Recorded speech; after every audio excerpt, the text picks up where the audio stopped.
اور لوگ ووٹ کی پرچی سے اپنے غم و غصے کا اظہار کریں گے، اس لیے یہ عوام میں جانے سے کترا رہے ہیں، یہ عوام سے خوف زدہ ہیں.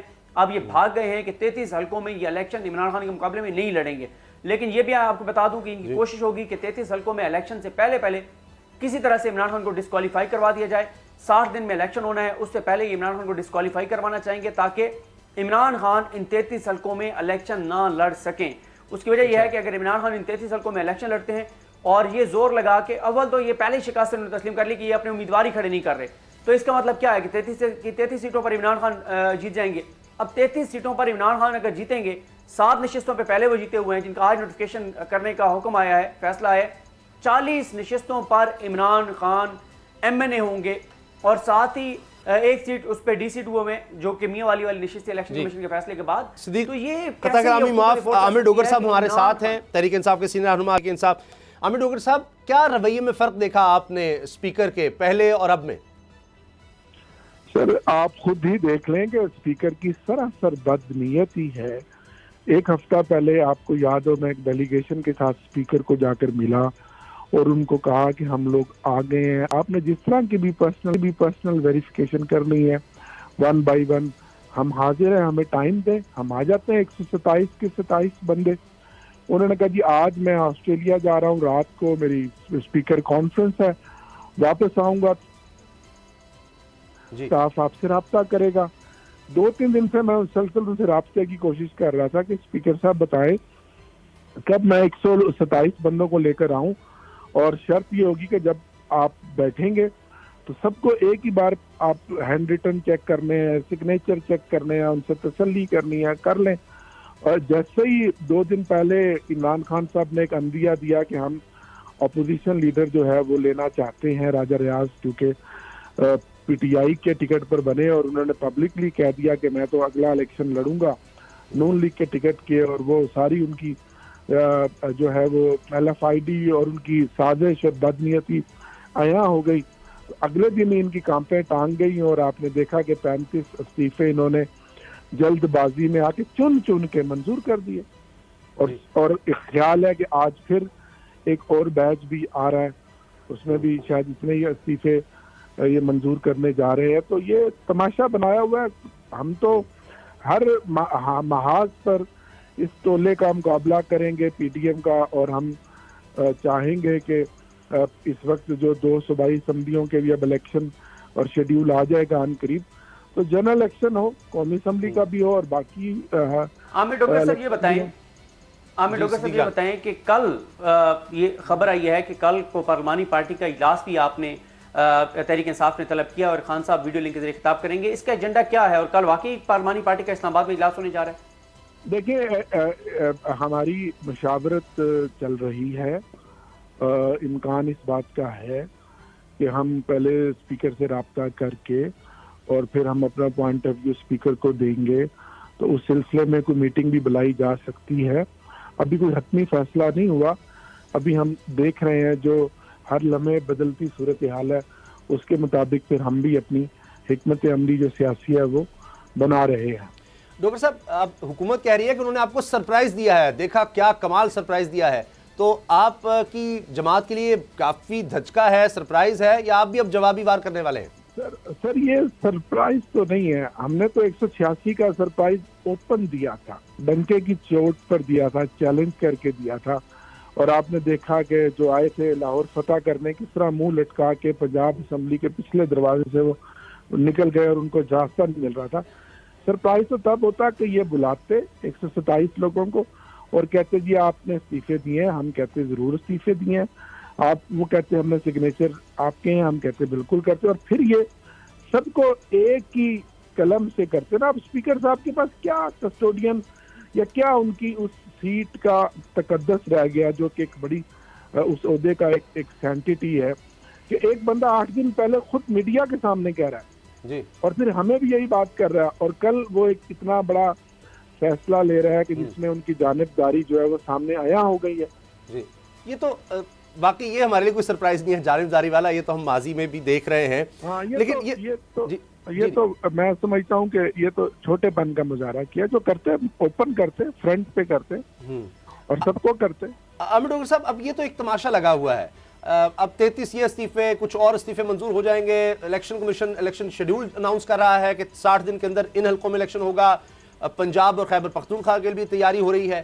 عمران خان صاحب سارے حلقوں پر اگر لڑیں گے، پی ڈی ایم وہاں پر لڑ ہی نہیں رہی، تو پھر یہ کیا ہوگا؟ یہ تو ایک مذاق ہوگا، پیسے کا ضیاع ہوگا. تو کیا پھر عمران خان صاحب بھی پیچھے ہٹ جائیں گے جب مقابلے میں کوئی ہے ہی نہیں؟ تو سر دیکھیں، اسی لیے تو عمران خان صاحب نے پہلے دن سے ایک اصولی موقف اپنایا، جو کہ ہمارا ایک آئینی حق ہے، کہ اس وقت جو ملک کی معیشت کا برا حال ہے، پہیا جام ہو گیا ہے، پاکستان ڈیفالٹ کے قریب ہے، انڈسٹری بند ہو گئی ہے، ہزاروں کی تعداد میں لوگ بے روزگار ہو رہے ہیں، آپ کی امپورٹ جو ہے وہ بند ہو گئی، ایکسپورٹ بند ہو گئی، لوگوں کی ایلسیاں کھل نہیں رہی، مہنگائی کا ایک طوفان ہے. یہ ایسی بات نہیں ہے کہ میں کوئی سیاسی بات کر رہا ہوں. یہ ہر آدمی، کوئی بڑا ہے، چھوٹا ہے، غریب آدمی ہے، امیر آدمی ہے، کاشتکار ہے، مزدور ہے، بری طرح متاثر ہے. کوئی شک نہیں. اور یہ سب کس لیے ہو رہا ہے؟ کہ یہاں اس ملک میں سیاسی استحکام نہیں ہے. سیاسی استحکام کے ساتھ ہی معاشی استحکام آئے گا. یہ دونوں چیزیں ایک دوسرے کے ساتھ لازم و مظلوم ہے. تو اس میں یہی ہے کہ آپ عوام کے اندر جائیں، مینڈیٹ لیں، عوام کی امنگوں کے مطابق ایک صاف شفاف الیکشن کے ذریعے ایک نتیجہ آئے، اور پھر ملک آگے بڑھے. یہ چون کا مربع ہے، 13 پارٹیاں ہیں، ایک دوسرے کی طرف کھینچا تانی ہے، سیاسی بلیک میلنگ ہے. اب کل 500 کروڑ فی 500 ملین فی ممبر انہوں نے دوبارہ اپنے اتحادیوں کو دیے ہیں. کٹ لگایا ہے پی ایس ڈی پی میں سے 10-12 ممبر ایسے تھے جو چھوڑ کر جا رہے تھے، اور جنہوں نے ان کو 50 کروڑ مزید وہ دے رہے ہیں، یعنی سیاسی طور پر کہ آپ لگائیں جناب. 50 کروڑ فی ممبر کل پرسوں انہوں نے 15 ممبر کا اور جاری کیا ہے، اس لیے کہ کسی طریقے سے ہمارا یہ جو 4-6 مہینے ہیں یہ بچ جائیں اور گزر جائیں. اچھا عامر ڈاکٹر صاحب، ایک طرف تو یہ لگ رہا ہے کہ آپ کے جو ارادے تھے کہ جی اعتماد کا ووٹ لیں، اس سے خوفزدہ ہیں. شاید جو آپ کہہ رہے ہیں جی 14-15 لوگ ہیں، شاید وہ رابطے میں، ان کو بھی ڈر ہوا. وہ تو اب مشکل ہو جائے گا آپ کے لیے اعتماد والا لینے کا معاملہ. اگرچہ نمبر انہوں نے پورے کرنے ہیں، لیکن اپوزیشن لیڈر تو اب آپ کا وہ نہیں بننے دے رہے. یہ بھی ایک مسئلہ نظر آ رہا ہے. دوسرا یہ کہ کچھ سینئر صحافی یہ کلیم کر رہے ہیں کہ ابھی یہ کراچی حیدرآباد میں جو ہوا یہ تو کچھ بھی نہیں ہے، ٹریلر تھا.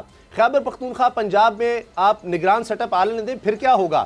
اپوزیشن لیڈر آپ کو نہیں مل رہا جو آپ جا کر لینا چاہتے تھے، وہاں بھی نگران وزیراعظم آئے گا، تو پھر دیکھیں آپ کے ساتھ کیا ہوتا ہے. چن کر آپ کے لوگوں کو پکڑا جائے گا، گرفتاریاں ہوں گی. عمران خان صاحب کے بارے میں اسد قیصر صاحب کہہ رہے ہیں کہ الیکشن سے پہلے ان کو گرفتار کیا جا سکتا ہے. تو یہ آپ کے لیے کوئی آسان نہیں نظر آ رہا راستہ. آپ نے تو 2 اب اسمبلیاں بھی کھو دیں، 2 حکومتیں بھی کھو دیں. یقیناً یہ بڑا راستہ ہے، وہ جس کو کہتے ہیں آگ کا دریا ہے اور کود کر جانا ہے. اور یہ بڑا فیصلہ اپنی 2 حکومتوں کو تحلیل کرنا، اور 2 صوبائی حکومتوں کو، وہ بھی پنجاب کی حکومت کو، یہ اتنا بڑا دل جگرا، اتنا بڑا فیصلہ عمران خان ہی کر سکتا ہے.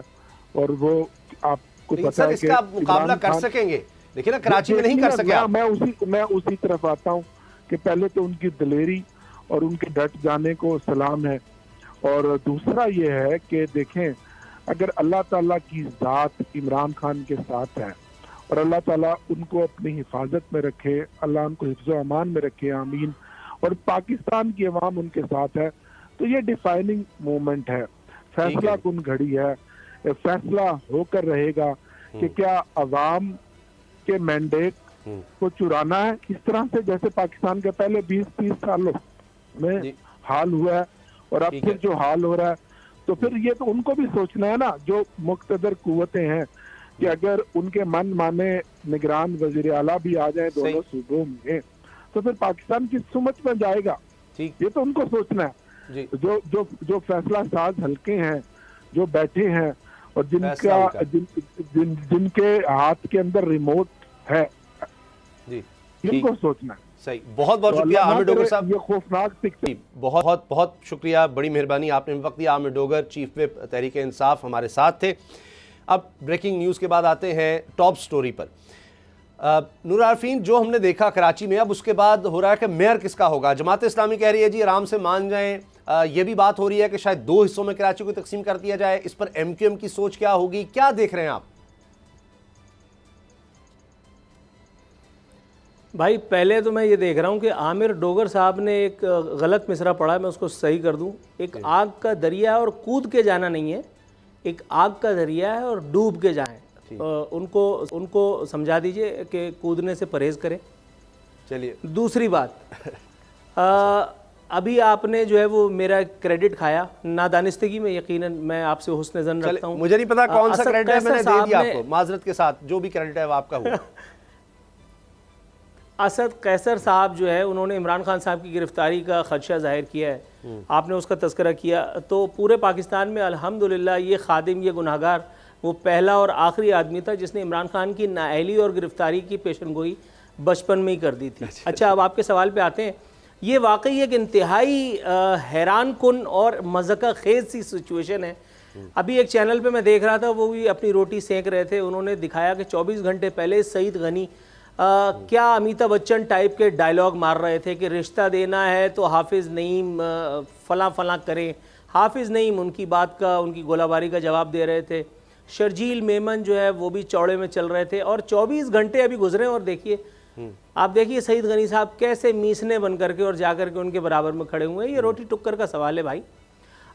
پہلے بھی کہہ چکا ہوں، دوبارہ میں یہ سمجھتا ہوں کہ حکومت میں کسی نہ کسی طور بلدیاتی نظام میں پیپلز پارٹی کی شمولیت اس لیے ضروری ہے، ایک کہ ان کے منہ کو خون بھی لگا رہے، ان کو یہ بھی آسرا رہے کہ ہاں یار ہمیں کچھ ملے گا.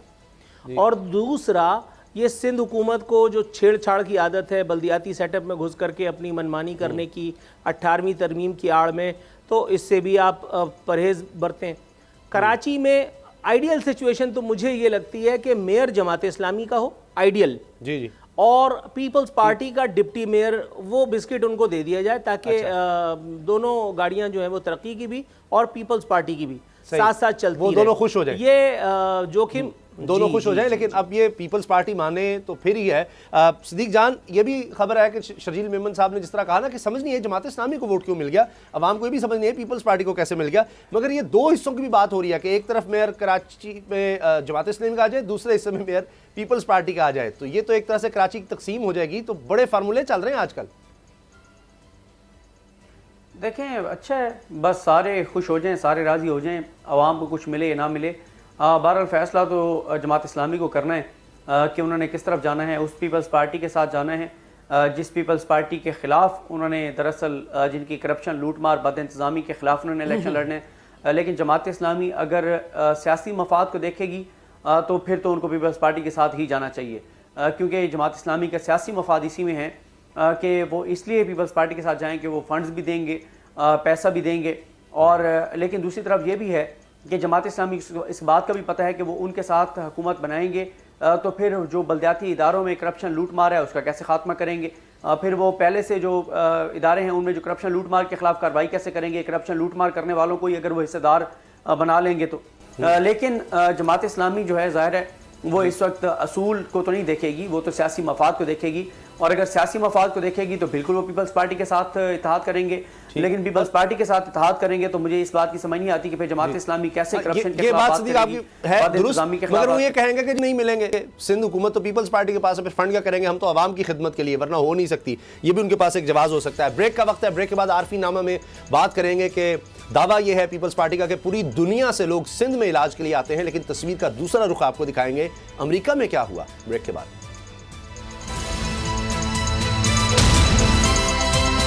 اب پتہ چلا. وقت ہے عارفین نامہ کا. جی عارفین. جی ایک ایک کر کے کچھ تصاویر ہیں آپ کی خدمت میں پیش کر رہا ہوں. یہ پہلی تصویر امریکہ کے کسی اسپتال کی ہے جس میں ہمارے سابق وزیر اعظم یوسف رضا گیلانی صاحب ہاتھوں میں پانی کا گلاس یا چائے کا کپ یا کوئی مشروب بہرحال تھامے ہوئے روبہ صحت دکھائی دے رہے ہیں. دور امریکہ فرما رہے تھے کہ وہاں ان کو کوئی تکلیف ہوئی اور ہرنیا کے علاج کے لیے آپریشن سجیسٹ کیا گیا. بیٹے نے بھی آج اس حوالے سے ایک خبر دی ہے. انہوں نے بتایا کہ یوسف رضا گیلانی جو ہے وہ عنقریب پاکستان واپس آ جائیں گے. ایک ایمرجنسی تھی، ظاہر ہے کہ اس میں علاج کروانا ضروری بھی تھا، لیکن میرا خیال ہے کہ یہ تصاویر بہت امپورٹنٹ ہیں. یہ ہر اس آدمی کو دیکھنا چاہیے جو پاکستان میں جمہوریت کا چمچہ، پروپیگیٹر، دائی اور الیکشن کھیلنے کا یا سلیکشن کھیلنے کا تمنائی ہے۔ یہ تصویریں ہمارے ان مسیحاؤں کی ہیں، ان غریب بھوکے ننگے مفلسوں کے امیر عیاش حکمرانوں کی یہ تصاویر ہیں کہ جو پاکستان میں اگر ہوتے بھی تو بھی علاج کے لیے یقیناً باہر ہی جاتے ہیں۔ یہ تو چلو خیر، یوسف رضا گیلانی صاحب کا ایک حادثہ ہو گیا تھا، ان کو وہاں ٹریٹمنٹ لینا پڑ گیا۔ کیا آپ کو یاد نہیں کہ پاکستان ہی کا وہ ایک حکمران تھا، یہ دیکھ لیجئے، میں نے نام لیا اور موصوف ٹن کر کے حاضر ہو گئے، چمکتا دمکتا صاف شفاف پنجاب اور پاکستان اور فلانا اور ڈھکانا، وہ آپ دیکھ لیجئے۔ الطاف بھائی کڈنی پہ ہاتھ رکھ کر کے بھاگے تھے، اس کے بعد کڈنی کا ایسا ان کو شفا ہوئی کہ آج تک وہ کڈنی کے مسئلے سے دوچار نہیں ہوئے، ورنہ یہ عباسی گھیرے لیٹے رہتے تھے۔ یہ آپ ان کو دیکھ لیجئے، ان کی کلچ پلیٹیں یہاں پاکستان میں کسی کے قابو میں نہیں آتی تھیں، اور وہاں جا کر کے ان کو ملک الموت سے ایسی دائمی چھٹی ملی ہے کہ اب ملک الموت کو یاد بھی نہیں کہ مجھے ان کی جان نکالنی ہے۔ ایک اور تصویر موجود ہے ان کی جس میں یہ اپنی اہلیہ مرحومہ کے سرانے کھڑے ہیں، ظاہر ہے کہ ان کی عیادت اور تیمارداری کر رہے ہیں۔ اس تصویر کو دیکھ کر کے بھی سوالات تو بہت ہوتے ہیں۔ اب مرحومہ اللہ تعالیٰ ان کو غریق رحمت کرے، چل بسی ہیں، اللہ تعالیٰ ان کے پسماندگان کو صبر جمیل دے۔ مجھے اعتراض اس تصویر پہ بھی نہیں ہے، میں نے اس وقت بھی کرٹیسائز کیا تھا پی ٹی آئی کے ان چھچوروں کو کہ جنہوں نے جا کر کے اور گھس کر کے اسپتال میں تصویریں نکالنے کی کوشش کی تھی، پی ٹی آئی کے ان زبان دراز رہنماؤں کی میں نے اس وقت بھی حجامت کی تھی ٹیلی ویژن پہ کہ جو محترمہ کی علالت پر جو ہے وہ تبرہ کیا کرتے تھے اور آج عمران خان کو گولی لگنے کا دفاع کرتے نظر آ رہے ہیں۔ اب میں عمران خان پر مجھے یاد آیا ایک وقت کا سب سے بڑا بے شرم، اس وقت کا یا اس وقت کے سب سے بڑے بے شرموں میں سے ایک جید صحافی ہے، پروپیگیٹر بھی ہے، P R O to P T I بھی کہتا ہوں میں، کبھی P R O to Peoples Party ہوتا ہے، کبھی P R O to M Q M تھا۔ وقت دیکھ کر کے اپنا قالب بدلتا ہے جیسے نیولا اپنی رنگ بدلتا ہے۔ اس کا ایک ٹویٹ بھی آیا تھا یوسف رضا گیلانی والے معاملے پر، میں وہ بتانا آپ کو بھول گیا، میں ٹویٹ پڑھ کے بتاتا ہوں۔ لکھا ہے کہ کاش وہ دن آئے جب ہمارے وزراء اعظم ملک میں علاج کو ترجیح دیں۔ نواز شریف 38 ماہ سے لندن میں زیر علاج ہیں، شہباز شریف بھی لندن میں علاج کرواتے ہیں، یہاں تک تو بات ٹھیک تھی۔ یہ تو بات میں نے ابھی تھوڑی دیر پہلے کہی ہے، مذاق خیز جملہ آگے آ رہا ہے۔ لکھتے ہیں حضرت ماں سوائے عمران خان بدترین حالت میں بھی لاہور میں علاج کروایا۔ اچھا ان سے یہ پوچھو کہ عمران خان نے جو علاج کرایا تھا وہ علاج جو ہے شوکت خانم میں ہی کروایا تھا نا، اور جہاں تک مجھے یاد ہے شوکت خانم کینسر ٹریٹمنٹ ہاسپٹل ہے۔ یہ بالکل ویسے ہی نہیں ہے کہ آپ ہیئر ٹرانسپلانٹ کے لیے کسی اچھے آئی اسپیشلسٹ کا جو ہے وہ دروازہ کھٹکھٹائیں، آنکھوں کے کسی اسپتال میں آپ اپنے گھٹنوں کا آپریشن کروا لیں، یہ کچھ ایسا نہیں ہے۔ حیران ہوں دل کو روؤں کہ پیٹوں جگر کو میں، اور یہ لوگ صحافی ہیں، اور یہ لوگ صحافی ہیں اسکرین گھیرے بیٹھے رہتے ہیں۔ ایک اور تصویر ہے بھائی، اب انہی تصویروں پہ آ جانا، وہ ایک اور تصویر ہے جس میں ایک ہمارے سابق حکمراں، اللہ تعالیٰ ان کو شفائے کاملہ عاجلہ عطا فرمائے، ویسے میں ان کا مرید ہوں، ان کا فین ہوں، انہوں نے کراچی کے لیے جو کچھ کیا، جنرل ریٹائرڈ پرویز مشرف صاحب، موجودہ حکمرانوں سے سابق حکمرانوں سے بہت ساری باتیں ان میں ایسی ہیں جو میرے دل کو اچھی لگتی ہیں۔ میں ان کو بہت ساری وجوہات کی بنا پہ، اگر آپ بلدیہ ٹاؤن کا ثانیہ نکال دیں، اگر آپ متحدہ کی پشپرائی نکال دیں، اگر آپ 12 مئی ہٹا دیں، تو میرے اپنے حساب میں ابھی تک ایسا حکمران میں نے اپنی زندگی میں تو نہیں دیکھا، اور خوش قسمتی یا بد قسمتی سے یہ بھی عامر تھا، تو اس لیے یہاں پہ بھی جمہوریت کا ستیہ ناس۔ پرویز مشرف صاحب بھی علیل ہیں، دبئی کے ایک اسپتال کی ان کی یہ تصویر تھی۔ ایک اور تصویر میں یہ اپنے رشتہ داروں کے ساتھ جو ہے وہ وہاں ایک ہسپتال میں جو شفا کے منتظر تھے، ان کی فیملی اس تصویر میں تھی۔ حیرت اس بات کی ہوتی ہے اور افسوس بھی ہوتا ہے کہ پاکستان میں حکمراں آتے اور چلے جاتے ہیں، لیکن ایک آدمی کو پینے کا صاف پانی ملتا ہے، نہ ہی صحت عامہ کی وہ سہولیات جو ہمارے حکمرانوں کو اقتدار سے رخصت ہونے کے باوجود بھی ایئر ایمبولنسز تک ان کے گھر کے دروازے پر ان کی اگر چھینک بھی آ جائے تو ان کا منہ دیکھ رہی ہوتی ہے، لیکن عام آدمی کے مقدر میں یہاں ابھی بھی بخار کے لیے لال دوائی تک نہیں ہے۔ نہ جانے کب اس ملک میں حقیقی وہ جمہوریت کا سورج طلوع ہوگا جس کے فضائل ہمیں میں صرف اتنا عرض کر دوں کہ ایک دفعہ ایک بہت بڑے پاکستان کے یہ سوال میں نے کیا تھا انٹرویو میں کہ کب ہمارے ہاسپٹل کے حالات ٹھیک ہوں گے، تو انہوں نے کہا تھا جب ہمارے حکمران یہاں پر علاج کروانا شروع کر دیں گے تو خود بخود حالات ٹھیک ہو جائیں گے۔ جناب آتے ہیں انسائیڈ سٹوری پر۔ اب علاج کرنے آئی تھی یہ حکومت مہنگائی کا، غریب لوگوں کی غربت مٹانے آئی تھی، لیکن اب تو کھیل ہی الٹا ہو گیا ہے۔ صدیق جان، اب تو خبریں یہ ہیں کہ آرڈیننس آنے والا ہے اور 200 ارب روپے کے لگ بھگ ٹیکسز لگیں گے، جن میں شاید ہی کوئی چیز بچ جائے ٹیکس سے. بجلی، گیس، پیٹرول وہ بھی مہنگا ہونا ہے، اور اس کے ساتھ ساتھ جناب IMF کے حوالے سے شرائط بھی مانی جانی ہے. دیکھیں یہ بہت ضروری ہے، ٹیکس لگنے چاہیے، بجلی مزید مہنگی ہونی چاہیے، گیس مہنگی ہونی چاہیے، پیٹرول ڈیزل مہنگے ہونے چاہیے، آٹا مہنگا ہونا چاہیے، گندم مہنگی ہونی چاہیے، سبزیاں دالیں مہنگی ہونی چاہیے. اس کی وجہ یہ ہے کہ ملک چلانے کے لیے کابینہ میں اضافہ کرنا ہے، اور کابینہ میں آج ایک اضافہ ہو بھی گیا ہے، آج ایک اور معاملے خصوصی کا اضافہ ہو گیا ہے. تو اگر ملک چلانا ہے تو اس کے لیے کابینہ وسیع چاہیے، اور اس کے لیے پیسے نہیں ہیں. اور پھر مریم نواز صاحب واپس آ رہی ہیں، ان کے لیے جلسہ کرنا ہے، وہ بھی پیسے چاہیے. میاں صاحب کو واپس لانا ہے، اس کے لیے ڈیلنگ کرنی ہے، اس کے لیے ڈیل کرنی ہے، اس کے لیے ججز مینیج کرنے ہیں، اس کے لیے کو بریف کیس دینے ہیں، وہ بھی پیسے چاہیے. تو پیسے تو بہت چاہیے اس ملک کو آگے لے جانے کے لیے. تو اس لیے بہت ضروری ہے ٹیکس لگانا، اور بالکل لگانا چاہیے. اور بالکل اس عوام پر ٹیکس لگنا چاہیے جو عوام ہر ظلم جبر اور ہر جو حکومتی جو نئے ٹیکسز ہیں یا مہنگائی ہے، تباہی اور بربادی ہے، اس کو بڑے آرام سے ایکسیپٹ کر رہی ہے. تو اس لیے بالکل بڑھنے چاہیے، اور قیمتیں ڈبل ہونی چاہیے، پیٹرول کی بھی ڈیزل کی بھی، کیونکہ عوام کو کوئی ایشو نہیں ہے. ہماری عوام وہی ہے کہ جوتے مارنے والوں کو اضافہ کر دو، ہمیں کوئی مسئلہ نہیں ہے. آپ مجھے بتائیں کہ کوئی ایک طبقہ بتائیں جو اس وقت سراپا احتجاج ہو یا حکومت کو ٹف ٹائم دے رہا ہو. اس وقت حکومت کی جو اخلاقی پوزیشن ہے، جس وکٹ پہ وہ کھڑی ہوئی ہے، اگر 5000 لوگ احتجاج کرنے کے لیے پارلیمنٹ کے باہر آ جائیں تو حکومت کی اتنی اس وقت اخلاقی حیثیت نہیں ہے اور جرت نہیں ہے کہ وہ ان کو وہاں سے ہٹا سکیں، یا وہ ایک شیل استعمال کر سکیں، وہ کوئی لاٹھی چارج کر سکیں، وہ کسی طرح سے ان کو ہٹا سکیں. اتنی اخلاقی پوزیشن نہیں ہے.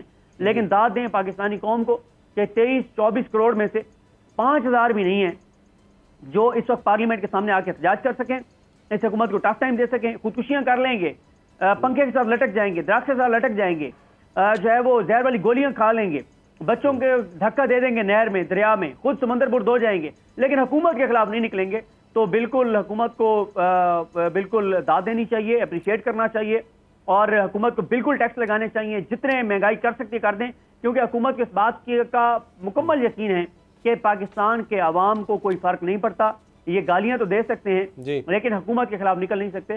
تو حکومت کو آگے بڑھنا چاہیے اور بالکل مہنگائی جو ہے وہ کرنی چاہیے، کیونکہ ملک اگر چلانا ہے تو وسیع کابینہ چاہیے اور اس کے لیے پیسے چاہیے. بریک کے بعد بات کریں گے وائرل سٹوری شاہ خانہ کا جو معاملہ ہے وہ حکومت پر الٹا پڑ گیا ہے، اور اس کے حوالے سے ہم نور العارفین سے بھی ان کی رائے لیں گے. یہ جو اب مہنگائی کا نیا طوفان آ رہا ہے، کیونکہ سعودی عرب نے بھی ہاتھ کھڑے کر دیے ہیں کہ اب غیر مشروط امداد نہیں ہو سکتی. بریک کے بعد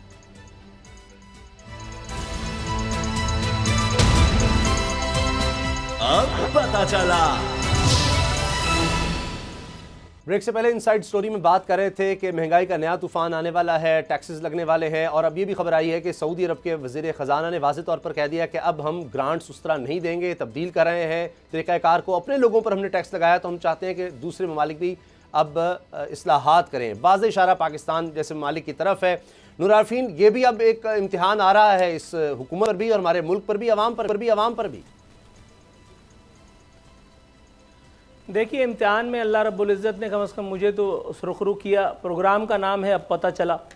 کم از کم میری اتنے عرصے کی محنت شاقہ، وہ جو میں یہ 24 کروڑ گدھوں کو نام لے کر کے اتنے عرصے سے گالیاں دے رہا ہوں، کوس رہا ہوں، تبرہ کر رہا ہوں، اس سے میری ایک نام اعمال میں نیکی ابھی تھوڑی دیر پہلے ایسی آئی ہے کہ جس سے میں بس رو نہیں رہا ہوں اسکرین پہ، لیکن میرا دل بلیوں کی طرح اچھل رہا ہے کہ صدیق جان میری پارٹی میں شامل ہو گئے. میں قائد تحریک ہوں اور وہ سیکرٹری جنرل بن گئے.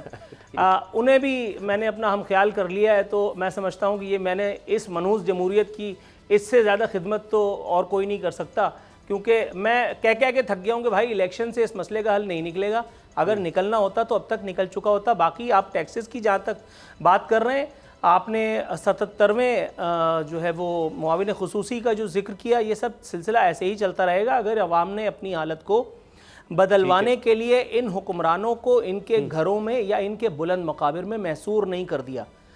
ابھی 24 گھنٹے کے اندر ملک کے حالات میں بدلاؤ نہیں، مطلب ایک کہتے ہیں نا کہ تبدیلی کی ایک لہر اٹھنی شروع ہو سکتی ہے. یار مصر میں تحریر اسکوائر بن سکتا ہے، عرب اسپرنگ جو ہے وہ مصر سے شروع ہو سکتی ہے. کراچی میں، پاکستان میں، ایٹمی ریاست میں کوئی ایک آدمی ایسا نہیں ہے، کوئی ایک کیریکٹر والا سیاستدان ایسا نہیں ہے، کوئی ایک انٹلیکچوئل ایسا نہیں ہے کہ جو اس بارے میں بات کرے. کوئی کبھی پی ٹی آئی کی پروپیگیشن شروع کر دیتا ہے, کوئی نون لیگ کا چمچہ نکلتا ہے, کوئی صحافی جا کر کے وہ وزیر اعظم کی جماعت میں شمولیت اختیار کر لیتا ہے. یہ کوئی پہلی دفعہ تھوڑی دیکھ رہے ہیں ہم.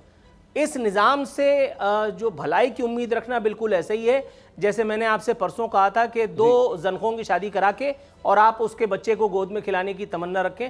ایسا ہو نہیں سکتا بھائی. ٹھیک, اب آتے ہیں وائرل سٹوری پر. جو معاملہ شروع ہوا تھا, وزراء جا کر میراتھن ٹرانسمیشنز میں شرکت کر رہے تھے کہ جی گھڑی خان نے, اب وہ گھڑی آئی ہے کہ کہا جا رہا ہے کہ تو ساری معلومات ہی کلاسیفائڈ ہیں. یہ کیا ماجرا ہو گیا صدیق جان؟ یہ تو لاہور ہائی کورٹ میں تو حکومت نے کمالی موقف پیش کر دیا, تو پھر یہ عمران خان کے پیچھے کیوں پڑے تھے؟ دیکھیں, ایک تو آج امتحان ہے ان اینکرز کا جو پرومپٹر کے اوپر چیخ کر اور پھیپھڑوں کا زور لگا کے اور عمران خان کے توشہ خانہ کا ذکر کیا کرتے تھے اور اتنا شور کرتے تھے اور اتنے چیختے تھے کہ دیکھ کے خوف آتا تھا اور دعا ہوتی تھی کہ یا اللہ کرم کریں یہ آج ہی ان کی کوئی رگ نہ پھٹ جائے. اتنے جذباتی ہو جاتے تھے. تو آج بھی بہرحال دیکھیں گے کہ ان کے پروگرام میں توشہ خانہ کا کتنا ایک ذکر ہے, کیونکہ موجودہ جو حکومت ہے اس نے توشہ خانہ کی تفصیلات عدالت کو دینے سے انکار کر دیا ہے. نہ یہ لاہور ہائی کورٹ کو دے رہے ہیں, نہ اسلام آباد ہائی کورٹ کو دے رہے ہیں, اور کہہ رہے ہیں کہ جس سے ملکی سلامتی کو خطرہ پڑ جائے گا اور ملکی عزت اور وقار دو پہ لگ جائے گا, کہ پتہ چل جائے گا کہ کیسے میاں نواز شریف صاحب نے گاڑی لی توشہ خانہ سے, کیسے حاصل ہوئی زرداری کو دی گئی, کیسے فیک اکاؤنٹ سے پیسے بھرے گئے اور کون کیا لے کے گیا, کس طرح کی چیزیں لے کے گیا. باقی ایسی چیزیں یہ لے گئے ہیں. سابق یہ ہمارے جو اس وقت حکمران یہ تھے اور اب بھی یہ حکمران ہیں, جب پہلے اقتدار تھا, ایسی چیزیں لے گئے تھے کہ شاید ان کو خود شرمندگی ہو ٹی وی پر وہ چیزیں جب ذکر آئے گا کہ کیا کیا چیزیں یہ لے گئے ہیں. تو یہ اس لیے انکاری ہیں. لیکن بات یہ ہے کہ ایک آپ نے دیکھا کہ 5-6 ماہ تک جب پاکستان کی معیشت تنزلی کا شکار تھی, مسلسل گڑھے میں گر رہی تھی, پاکستان کے ترسیلات زر میں کمی آ رہی تھی اور پاکستان کے یہ جو زر مبادلہ کے ذخائر کم ہو رہے تھے, حکومت معیشت پہ کوئی توجہ نہیں دے رہی تھی, حکومت جو ہے وہ ساری تباہی اور بربادی کر رہی تھی. تو اس وقت ہمارے کچھ لوگ صرف گھڑی کے اوپر بات کر رہے تھے, لیکن آج دیکھتے ہیں کہ اب وہ توشہ خانہ پہ بات کرتے ہیں یا نہیں کرتے, کیونکہ نون لیگ کی حکومت, شہباز سرکار, پی ڈی ایم سرکار توشہ خانہ کے حوالے سے تفصیلات دینے سے انکاری ہو گئی ہے. اور وہ جو عمران خان کے حوالے سے چیزیں نکال کے لاتی تھی, اب اپنے جو کرتوت اور کارنامے ہیں وہ سامنے نہیں رکھنا چاہتے, نہیں بتانا چاہتے عدالت کو. اور عدالتوں کا بھی امتحان ہے کہ عدالتیں کس طرح سے چیزیں لیتی ہیں ان سے. عدالتوں میں ان سے لینی چاہیے, گو کہ ابھی تک تو عدالتوں سے ٹھنڈی ہوا کے جھونکے آ رہے ہیں حکومت کو, جو کہ ایک ٹھنڈی ہوا کا جھونکا اسلام آباد ہائی کورٹ سے آپ کے سامنے ہی ہے کہ اسلام آباد کے بلدیاتی انتخابات میں مسلسل کہہ رہی ہے, الیکشن کمیشن نے کہا جی ہم 7 سے 10 روز میں الیکشن کرانے کو تیار ہیں, لیکن لمبی تاریخیں آ رہی ہیں, لیکن ابھی تک الیکشن کی ڈیٹ جو ہے وہ نہیں. اچھا, اب نور عارفین یہاں تک بات ہوئی کہ جی محمد بن سلمان نے واپس گھڑی وہ خرید لی ہے اور عمران خان سے ناراض ہیں کہ یہ کیا ہو گیا, اور وزیر اعظم تک یہ قصہ کرتے رہے کہ اتنی بے ادبی کی کہ اس میں تصویر تھی خانہ کعبہ کی اور یہ سب کر دیا, اس سے بڑا کوئی کرائم ہی نہیں ہو سکتا. اب سمپل سا سادہ سا سوال پوچھ لیا عدالت کے, جی تحائف فروخت ہو جاتے ہیں تو پھر کلاسیفائڈ کیسے ہیں؟ جب آپ نے بیچ دیے تو اب اس میں تو حکومت بھاگ گئی. اچھا, میں ذرا اس سے ہٹ کر کے ایک تھوڑی سی گستاخی کرنا چاہ رہا ہوں. یہ جو ابھی بول کے صحافی کو لے گئے تھے, اس پہ کیا الزام تھا؟ اس نے کون سے ملک دشمنی کی تھی بھائی؟ ایک ایکس رحمۃ اللہ علیہ کے ٹیکس ریٹرنز ڈاکیومنٹس وہ جو نورانی, احمد نورانی نے فائل کیے تھے, وہ جو اس پر پروپیگنڈا چل رہا تھا, صحیح یا غلط مجھے نہیں پتا, اس کے حوالے سے ان پر سہولت کاری کا شبہ تھا, ایسا ہی تھا نا جی. وہ بھی تو کوئی اتنی کلاسیفائڈ انفارمیشن تو نہیں تھی نا کہ جس سے ملک و ملت کی سلامتی کو خطرہ ہو جاتا. تو کیوں لے گئے تھے؟ ایسا کون سا اس نے بھائی پاکستان کے قومی راز کو بیچ دیا تھا اس صحافی نے کہ جو آپ کو اس کو لے جا کر کے اور اس کو چوک پر ٹانگنا ہی تھا؟ اور کیا ٹانگ لیا؟ اپنی بھد اڑوانے کے لیے یہ چھچورا پن کرنے کا مشورہ کون عقل کل دیتا ہے بھائی؟ اور دوسری بات یہ آپ نے جو کہا بالکل ٹھیک کہا کہ عمران خان کے حوالے سے بالکل ٹھیک 200,000%. صدیق جان نے جتنا کچھ کہا میں اس کو 4 سے ضرب دے کر کے کہنے کے لیے تیار ہوں. آپ جو کچھ کہہ رہے ہیں وہ بھی بالکل ٹھیک ہے. عدالتوں کو اب اچھا اول تو میں ایک بات بتاؤں آپ کو, ابھی صدیق جان نے ایک جملہ استعمال کیا کہ عدالتوں کا امتحان ہے. میرا خیال ہے وہاں سے کوئی میسج نہ آ جائے کہ ہم اس امتحان میں فیل ہو چکے, ٹاٹا گڈ نائٹ, کیونکہ رات کا ٹائم ہونے ہی والا ہے. میرا خیال ہے 8 تو بج ہی رہے اور 8 بجے میرا خیال ہے اسلام آباد میں سناٹا پڑنا شروع ہو جاتا ہے. تو آپ زیادہ کوئی خوش فہمی مت پالیے گا, اس معاملے کو عدالتیں بھی لفٹ نہیں کرائیں گی کیونکہ اس معاملے میں عدالت کا رول کوئی اتنا ہے نہیں. سناٹے کی آپ نے بات کی, حکومت بھی سناٹا ہے کہ کیا تحائف دے, کتنے میں بیچے, اب بک چکے ہیں, لیکن وہ کہتے ہیں بس چپ ہو جائیں, کلاسیفائڈ ہے, کوئی اس پر بات تک نہ کرے. اب نہ کوئی ٹرانسمیشن ہے نہ کوئی اور, ورنہ مقدمات بن رہے تھے کہ عمران خان نے اتنا بڑا یہ جرم کر دیا ہے, بڑی جگ سائی ہوئی ہے اور بہت بڑا گناہ کیا ہے, لیکن اب خود